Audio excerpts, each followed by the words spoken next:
தேவன் எந்தெந்த காரியங்களை பேசுவார்? வசனத்தின் மூலமாய் தேவன் பேசுவார்.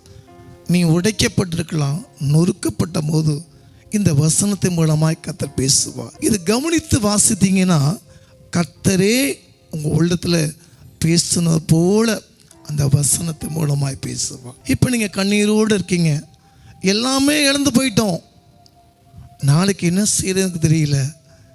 நீங்கள் தனிமையில் இருக்கும் போது, ஒருவேளை டிவியிலேயோ பாட்டு பாடும்போது உங்களுக்கு கண்ணீருக்கு தகுந்த தேவனே உங்களுக்கு ஆற்றி தேடுவார். சகாய் என்ற மனிதன் சமாதானம் இல்லாமல் காட்டத்து மரத்தில் மிக உயரமாக உட்கார்ந்து கொண்டிருந்தார். ஒரு குள்ளமான மனிதன் இயேசுவை எப்படியாவது பார்க்கப்பட வேண்டும் என்று சொல்லும்போது, ஆனால் கர்த்தர் அவன் குள்ளத்தை பார்க்கல, அவனுக்கு இறுதியை பார்த்து, சகாயே நீ இறங்கி வா, உன் வீட்டில் தங்கணும். இன்றைக்கு உன் வீட்டுக்கு ரட்சிப்பு வந்தது.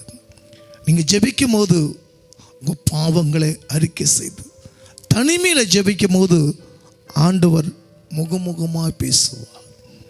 என் மகனே, என் மகளே, உன் தேவை என்ன?